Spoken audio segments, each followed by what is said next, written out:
Okay.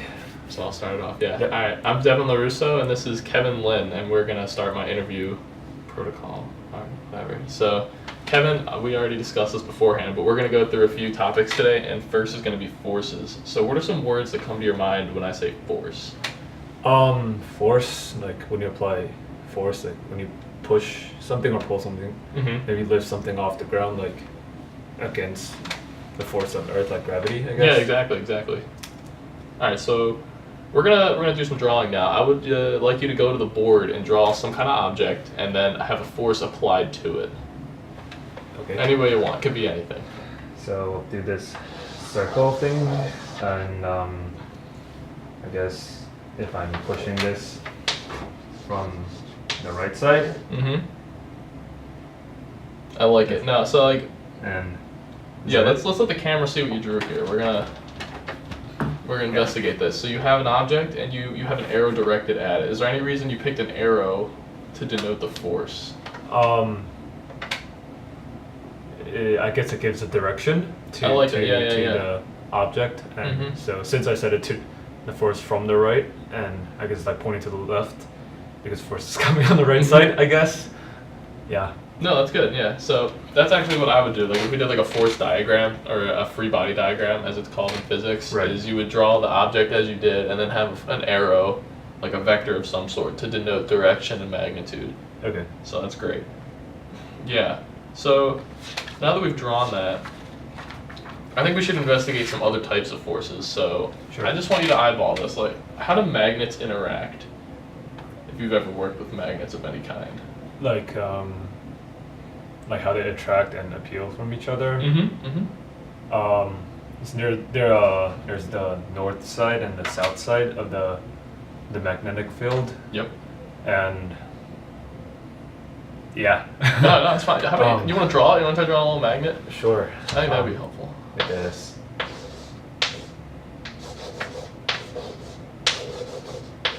And I guess here's a thing, and here's will be the north side, and this will be the south. Okay, And so then in case the this is camera can't see it, he's drawn a box, and the bottom half has the south side, and the top has the north side of the magnet.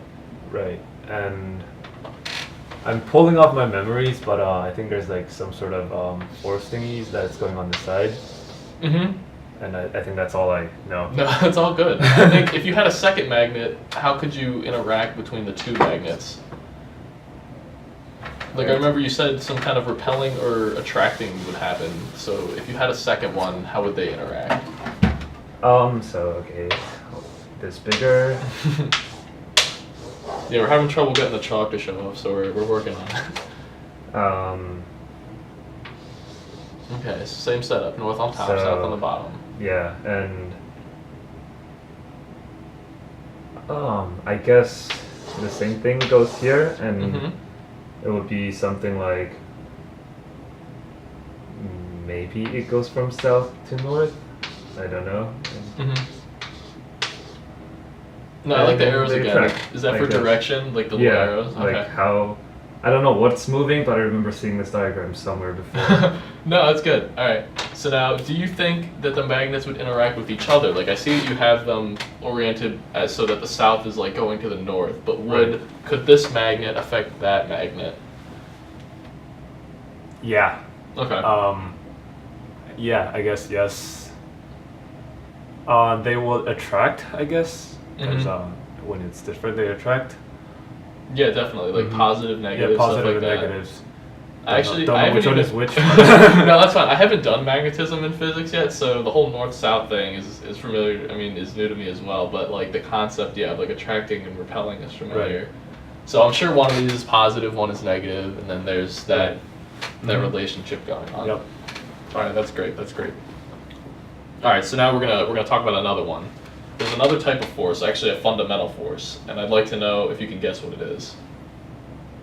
Fundamental force. There are only 4 fundamental forces, and you guessed one, the electromagnetic force. Okay. Heat. Heat? No. However, I like where you went with that, though. That's a type of energy transfer. Okay. Oh yeah, right. Type of force. Gravity. Gravity, that's it. That's the one. So, like, that's what I wanted to discuss over here. I got this I got a ball over here. Let me get that guy out of here. So if I have this ball, right, we're gonna go through a scenario, and I want you to describe everything that happened, right? So we're gonna start here, and we're gonna let it go. So what just happened? You gotta run me through this. So the ball was set, 10 inches above the table, and once it's let go, nothing is supporting its weight, or I guess the gravity, and so the gravity is pulling the ball down toward the center of Earth. And and once it hit the table, it bounces back because of I like that. Yeah. I'm writing that down. The bounce back. Yeah, the bounce back. I like that. So like, don't know what the technical term is, but so it bounces back, and then eventually, the forces that I guess the table is pushing the ball up, and eventually when the gravity is stronger again, it pulls it back down, and it just repeats until it sets. Absolutely. So like, I want us to draw on the board now. Do you want to? How about the first stage? Could you draw me holding the ball? Like, what forces are exerting on the ball right now? Okay, let's see if we can do this. There's the table. All right. There's the ball. The hand. And I guess there's gravity that's pulling it down. And your hand is holding it up, so it counters each other. I think that's it. I like that too. Let's show the camera. I think that's what like we would call equilibrium, where there's forces that equal out. There's one pointing up, for example, and one pointing down, and if they're equal in magnitude, then it won't move anywhere. So then, what was going on when the ball fell? You can edit this diagram, I guess. Like, what was different from this diagram? So I guess you let go, so it fell down. Okay. So now I don't really know what the bounce back thing is on, but that's fine. It bounces. Like what I notice here, right, is now there's only one arrow, so there's a disruption in the equilibrium. Right. Now something, I guess, it's gonna fall because there's only one force acting on it as opposed to both. And the bounce back, that's interesting. So when it hit the ground, right, it came back up. So what do you think happened? Did the ball exert a force on the table on the ball? Like, walk me through that. I guess the ball exerts a force on the ball. It gathers the force by falling down. I guess that's how you put it, and then it hits the table. And I guess I forgot what that law is called, but it's like one of the Newton laws. It's like when you put a force on, there's like a equal amount of force given back. So I guess the table gives the same amount of force back to the ball, but and it just bounces back, and gravity pulls it back down. And the process repeats. Yeah, and it repeats until, I don't know, energy loss in like friction or whatever. It just sets, and gravity wins. All right, I like it. So I'd like to ask you that part. Is like, if it was in fact equal in an ideal situation, it would bounce back up to the same height, right? How come it starts to bounce lower and lower? Any thoughts on that? I guess there's friction between the ball and the table, so it requires. I guess friction. I guess also friction in the air. That's a great point. Sorry, my phone is. We have a timer going, so let me keep that going. I guess friction in the air, or just general disruption. No, those are great. Those are types of resistive forces, right? So like the ball hits, and like you said earlier, there's like a heat transfer, like when you rub things. So the ball hits, some heat is left off, and there's less energy to come back up. Air is pushing down on it. There's all sorts of things going on. Right. So that's great. That is great. Now we're going to move on to a second topic. This is going to build off of force. So what is the definition of like 1 year? Where did we get that from? A year is a cycle. The cycle when Earth rotates the sun, like the fully exactly cycle. Yes. So then now what is a day? A day is when Earth rotates by itself. I forgot what the term is called. It just rotates by itself. Yeah, one full revolution. That's a day. Yeah, revolution. Yep. So then, that's like another type of motion, right? We've discussed some kind of translation where an object goes down, and now we're introducing a rotation. That's a whole different kind of motion. Right. So I want to ask you, how can you rotate an object? You can use this if you want, like rotate just like this. something like that. So what went on there? Do you want to use the chalk again to draw a little diagram? Like how did you get it to rotate instead of just translate linearly or in a straight line, perhaps? Good question. So here, well, I guess if we're looking at on top. Okay. So the table is the chalk, and this is the top of the ball. And top-down view. I guess maybe I am applying. Like maybe I'm like applying the force from one side, but like I didn't apply at an instantaneous moment. So like I am applying a lot of different force at different directions, and maybe eventually the inertia carries on. So because each force is slightly off at different angles, so then absolutely, it just keep carrying on each other. Yeah, I think your diagram is great because earlier, right, when you drew the force on the ball, it looked like it was kind of right towards the middle, right? Right. So if you had the force going right at the middle, perhaps it wouldn't spin as much, especially if it's in an isolated scenario. But now we have this kind of tangent-looking arrow pointing on the edge, so it's like it's not hitting it dead on; it's coming at like on a skew. Right. And that's exactly what the next topic is. It's called torque, which is force at a distance, right? Right. And that's exactly what's happening there. What distance do you think the force arrow is away from like an ideal head-on hit? Like what distance? Yeah, like you can think of like geometry, right? Like the ball that's a circle, how far off from like a dead hit is this arrow? 45 degrees. Okay, so now I guess like maybe like if dead on is in the center. Yeah. So if ideally speaking, dead on is right here. Okay. And whatever this makes up to be. Yeah, definitely. I think another way you could do it is in terms of lengths instead of angles. Like what could you describe as this and this? Half of the half of the length, the diameter. Yeah, half, the radius. Yeah, the radius, yeah. So that's exactly what the definition of torque is, right? It's force times some radius. Force times r. So now that introduces something, different, right? Is now objects, instead of just sliding or like translating, can also roll and rotate. Right. So that's wacky. There's all sorts of stuff going on now. I wanted to ask you. Sorry about that. That's all right. What about like tilting? When an object tilts, what do you think is going on? Like it's on the edge of falling? Yeah. Sort of tilt? So like, as opposed to like my pencil standing straight up, or maybe your Powerade. Right. If it's standing here, like, how could it ever get to this position and eventually fall instead of just sliding or standing?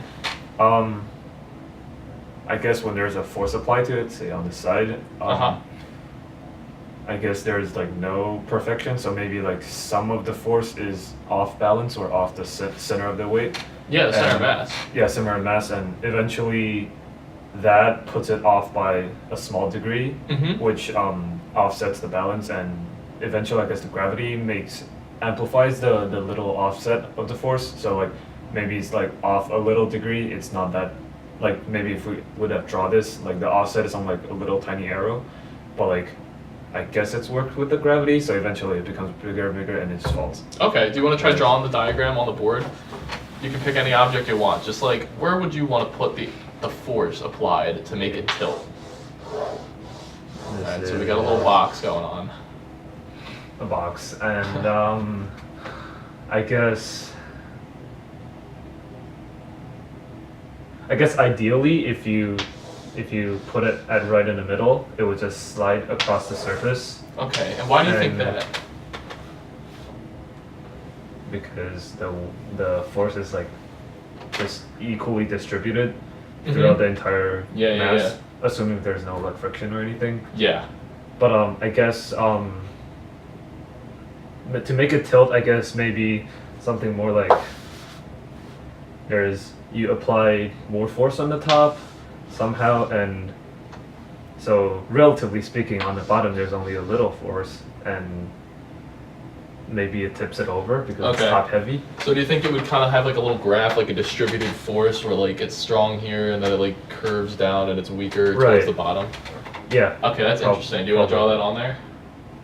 Some kind of like little curvy guy to connect those two arrows. Like this. I like that. That's a cool diagram. Like this.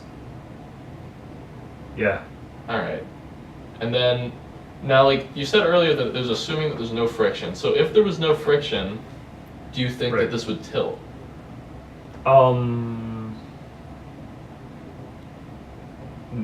Probably not. Okay. Because actually, I don't even know. I'm not sure either. You know, I'm thinking about it now myself. I'm not sure because probably not because I'm just thinking this, like if you put a bottle on the ice, yeah, like on an ice rink. I was thinking that's just the best case scenario we can imagine. And yeah. I feel like no matter where you push it, it's acting. So I guess like when you're on the surface, there's always a friction force. Yeah, draw an arrow against for that. it. Okay. And so I guess when you push it on this side, when there's friction, it somewhat counters it. So it either offsets the balance or it's somehow perfectly in balance. But when there's actually, I don't know. No, I like this. I was thinking the same thing. I was like, it'd be hard if there wasn't friction. Because if there's no friction, that means everything on between the surface and the object will just translate. I guess. Yeah, we'll just move whichever direction it's. Okay. Yeah. All right. So now, if you wanted it to tilt, do you think friction would be helpful, if not maybe necessary? Yeah, I guess it's necessary because I guess the second stage of tilting, like when you reach this part, you need some sort of like friction to hold the thing in place in order to even like lift this up. That's a good point. Yeah. Because I guess you do need friction here. It's like how you before like a start of running, you need the friction to push yourself forward. Yeah, you need the grip essentially. So I guess if there's no friction, it wouldn't tilt. Okay. Yeah. I like that. See it? Yeah. So we had originally the box standing, and now it's in that kind of tilted motion. All right, and we're creeping up on 20 minutes, so we're gonna restart the video to get the next 20-minute cap. Yep. All right, we'll be back. All right, guys, we're back, and we're gonna go on to our final topic, and this is actually I don't want to say what it is yet, but now that we've discussed like tilting and the difficulties that come with that, I have a challenge for you. Right. All right. So I have 3 nickels, and I want to see if you can get them on their sides, all 3 of them. But I'm only going to give you 20 seconds. Okay. So not heads or tails. Can you get it on the side and only 20 seconds? So I'm actually gonna use this guy, and I'm gonna give you 20 seconds on the timer. That's like. This is challenging. Yeah, it's challenging. We'll see if we can do it. All right. Ready, set, go. Boy. I don't even know if I can 15. do one. Okay, here's one. What? 10. You're racing the clock. Can you do it? 5, 4, 3, 2, 1. Nope. Alright, time's up. Let's see. So that was difficult, right? Yeah. Okay. I think I accidentally touched one of them, but whatever. Alright, you had 1, so that's close. I think, do you want to try it one more time? I think you were getting close. Let's see if we can do it one more time. Keep a distance of all 3 so I can... Alright, I like it. Ready, set, go. Alright, he was close. That one was almost there. It rolls. It rolled. Oh, is the table? Yeah, it's probably the table's not even? Yeah, it may have... Oh, here we go. Oh, there's 1. He's got 5 seconds. Can he get 2? 4, 3, 2, 1. Oh! You got 2. Alright, that's good. That's progress. So now, do you want to try it a 3rd time? Do you think you can get that 3rd guy up? Maybe. Alright, I guess. I say we give it one more shot. Ready, set, go.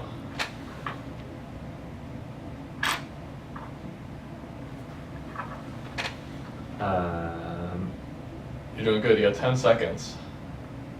I don't know. Hit that point. That one's a bad one. Yeah. Maybe try putting it on a different side or something. That's funky. Okay, you almost got 2. 1. All right, time's up. Nope. That was rough. Yeah. So this is tricky, right? Yeah, it is. And I want to discuss why that is. So after we discussed the whole tilting thing, right, with the sliding and the slipping, so I want us to draw a diagram of Like if we're looking at the coin head on from the Like side, from the side. Okay. what would it look like? This and I guess that's from that side. So that's top of the coin, bottom of the coin.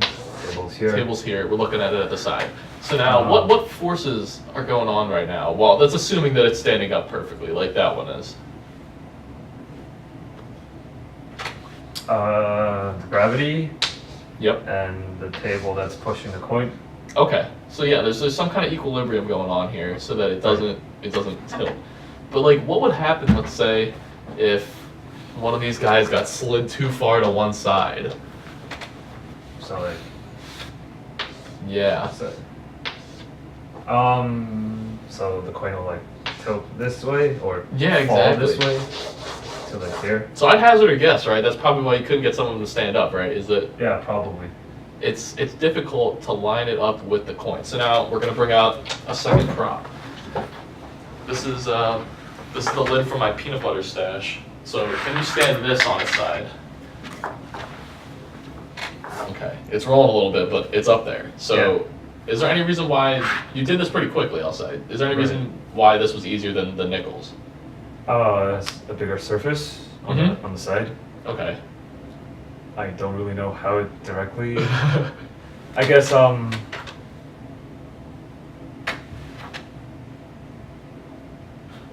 I guess maybe. Yeah. Try back to this diagram. Well, actually, let's keep that. Oops.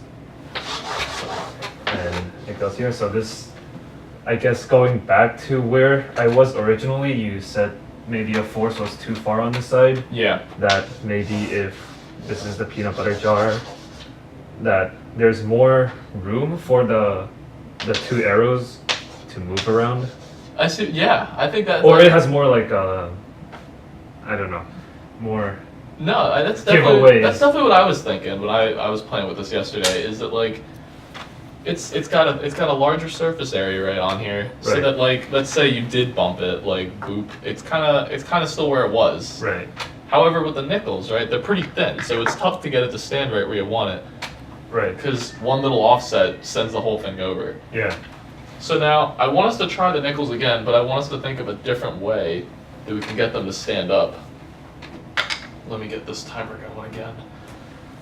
So is there any way that you can think to get them on their side? Like to throw it and drop it and it somehow lands on its side. Why? Because it might roll or something? Yeah. Alright, so now let me ask you a follow-up question. What if you were trying to ride your bike? Like, if I told you to stay on your bike for 5 minutes, how could you do it? Like, is the bike moving or not moving? It could move, yeah. Okay. Yeah, I guess when it's moving, I guess my body is constantly putting force either on like the front wheel, like through like steering, I guess, to counter whichever way it's falling. So maybe it's like falling to the right, and I steer to the left, and it counters it somehow. Okay. I don't know what's. Yeah, I guess like that. But I like what you're thinking, that perhaps if we put it in motion, it's easier to stabilize it. Oh, so yeah. Is that true for the nickels?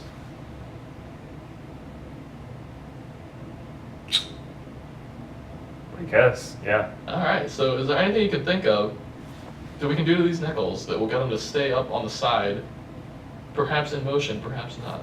So I guess when you roll them, like, it will be easier for them to stay on this side. You want to try it?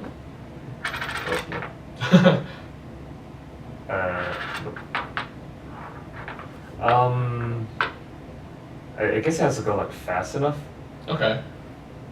Yeah, I think maybe fast enough will help. There you go. I know, that one's going. He's moving. So do you think you could do that with all three? In 20 seconds. In 20 seconds. Probably not. Alright, I'll give it a try. Challenge accepted. Go. Yep. Yeah, maybe we can do two at a time. Alright, so one's going. He's got two. Can he get three? Oh, I think so. He did it. So for like a split second. That's interesting, right? Now, what happened there? Why didn't it fall over? At least as quickly as when you were trying to stand it up on its own. I guess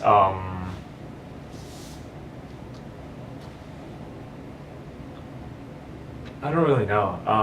No, don't and worry I think about I it. read an article or something about this before, but I forgot what it's talking about. I guess when it's going fast or there's a rolling, moving motion with it,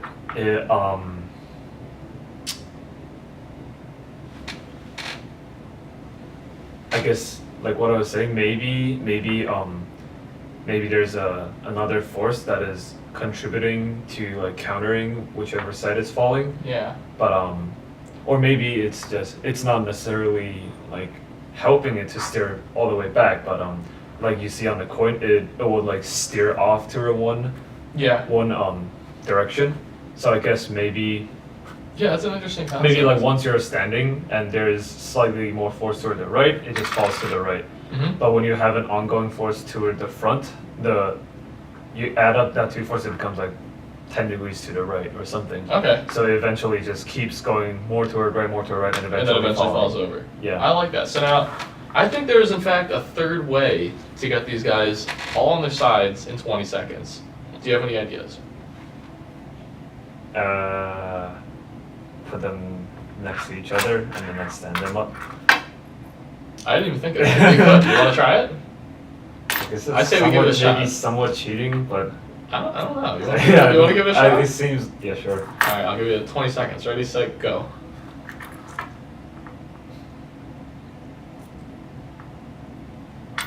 Oh, that looks pretty good though. They were ready. Switch face. This is like one that is like not falling. Alright, we got a bum nickel. I'm sorry. I don't want. This wasn't part of the plan. Hopefully, I'm not cheating you out here. I think there's, in fact, another way. I'm gonna give you something to help you think of it. Sure. This is a really goofy looking top. It's actually a doorknob with a nail. So what could you do to keep that in the air? It's also Like spin it? It's really beat up, so it might not work. So now, do you think that would work with the nickels? Yeah. You want to give it a shot? Sure. All right, ready, set, go. All right, you got 1, 2, 3. Bam. Now look at that. That was good. You got them off. That was only 5 seconds. That was solid. So I don't know what went on there. That was a lot in 5 seconds. Right. I guess it's maybe back to the rotating thing, or maybe even back to where we were talking about. There's like so I guess besides gravity and the table pushing it up, there is another force that is contributing to its motion. Yeah. So in this case, whatever infinite amount of tiny force that's making it rotate by its own axis, I guess, or maybe like back to when it was rolling, like there's a I don't know how to say. So I guess when it's standing, when you apply a third force, so from this side, since everything is like equilibrium right now, so like that force just instantly contributes to its fall. Yes. But when you have a front rolling motion, it sort of like counters it a little, like it dampens it a little, so it only veers off to the side instead of just straight up falling.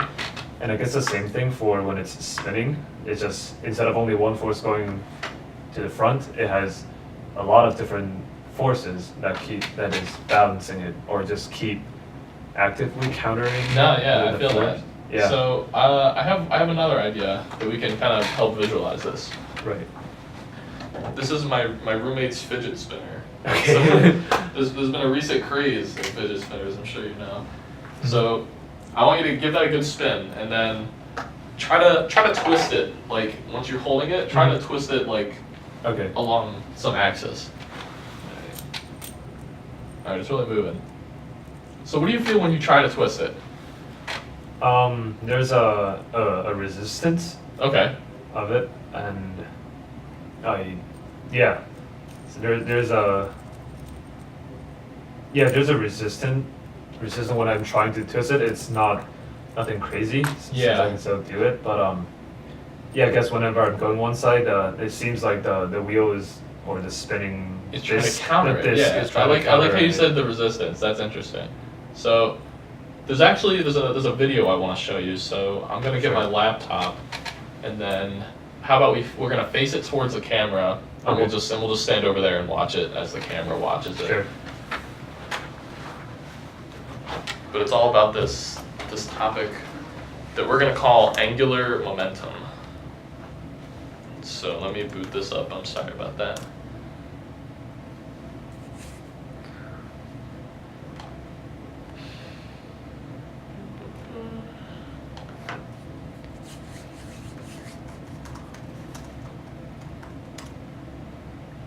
I should have booted this up before. That would have been good.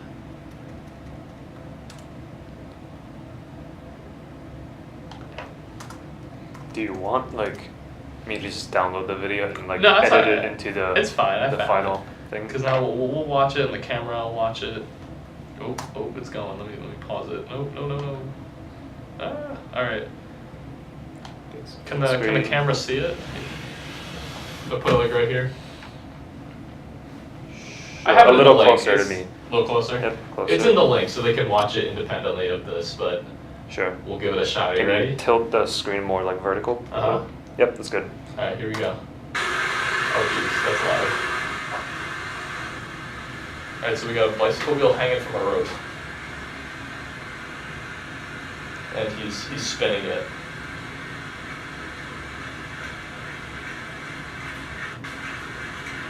The audio's kind of bad, sorry about that. Oh, what? I know, that's wacky.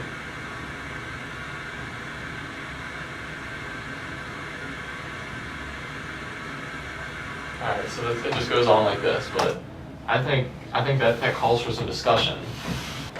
Alright, so we just watched the video, and now I want to ask you, what do you think happened? There was a lot going on there.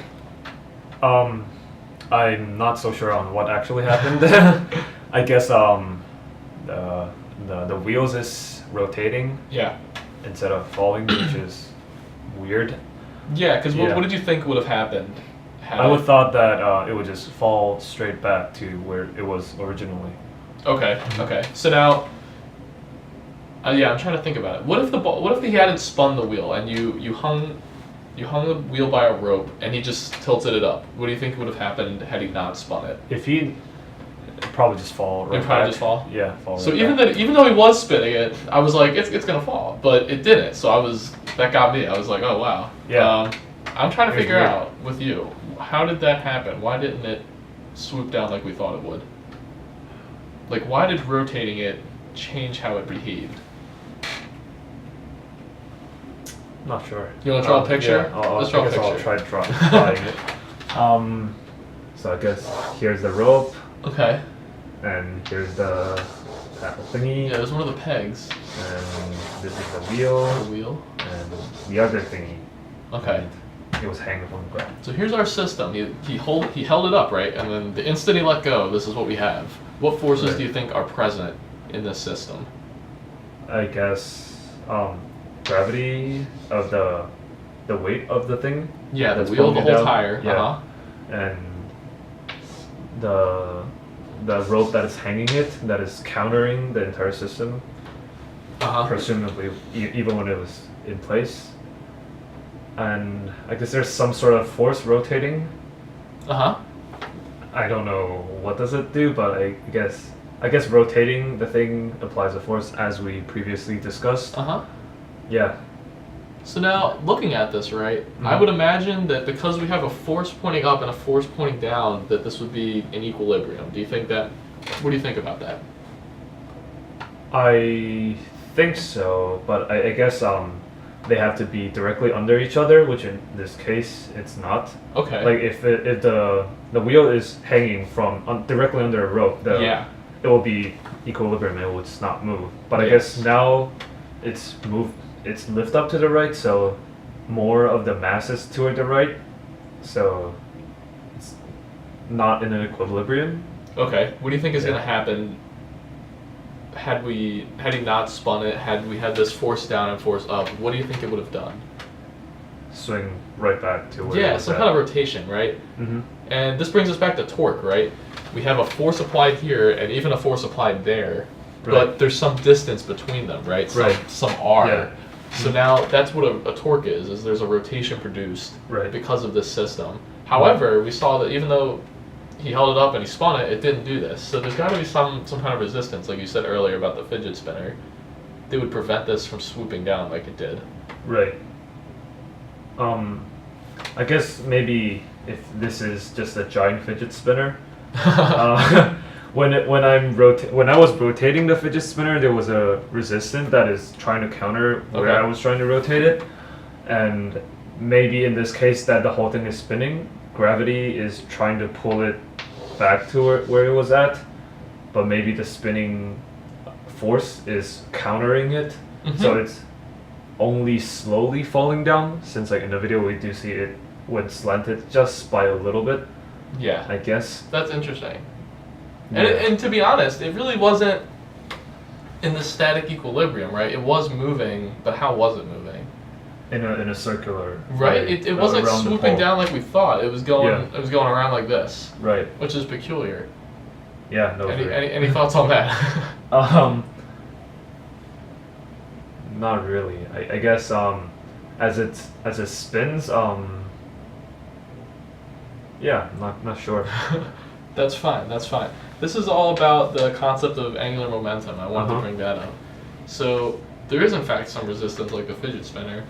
Right. And I watched the video because I was trying to get a good visual of this as well, but maybe I could use something else. This is fine. Maybe the lid. So if the lid is rotating around, right? I don't know if the camera can see it, but we're spinning. Right. And at some point, let's say I push up, or I push up here. Wouldn't you'd imagine that it would kind of do something like this, right? Yeah. But it's peculiar. It actually does like part of it goes up, right? But then follows it follows the. Yeah, it's like it's like a weird it's like a counter. It's like swinging instead of like pivoting. So that's exactly what's happening here. Is that there's some kind of like swoop that's going on where now it's swooping, and we saw it go around rather than down here. Right. That's a lot. I don't know. That's confusing. Yeah, I guess the force that you applied to this side, I guess it. So I guess if you draw it as a diagram, like go for if it. you look at the lid from this side, Okay. and I guess there's technically always a force that is going this side that is like rotating, assuming if Because it's spinning, it's right? spinning. Okay. And if you apply a force directly from this side, and I guess the total amount of force will be going. No, Like absolutely. if this two adds up, And so it kind of like combines toward it, so that it will like that's tilt interesting. Yeah. and rotate another like constant direction instead of just straight falling or going here. So do you believe this is an appropriate thing that we're doing here? Can you take these two directions and compound them into like some final direction? Yeah. Okay. I think Yeah, I think that's definitely what's going on. Yeah. Going back to the coin, it has a force that's going straight, which in this case to the right, I guess, and once you apply a little force to the right, it veers off to one direction. Yeah. But it didn't instantly fall over. So I guess they somehow added up. I don't know what's the proportion of adding it up, but they add up. Yeah. All right, I like it. I think we covered anything. I guess we went through forces. We discovered how to draw the diagrams, and then we did torque, and we figured out that there was more than just sliding and linear motion. There was a rotational motion. Right. And then because of that, there's some kind of stabilization that can occur Uh-huh. because of angular momentum. It's called normally the conservation of angular momentum, right? Right. And this allows you to stabilize things like spacecrafts. They have spinning parts so that the whole thing is like it doesn't rotate. It's still stable. Oh, okay. And even bicycles work the same way. That's how you can ride a bike. Oh, wow. So I think that's There's a lot of things going on. There's a lot of things going on. Day-to-day basis. It is, yeah. It's all over the place. So I think we got it. Thank you very much for helping me out. No problem. All right. And that's Very it. good.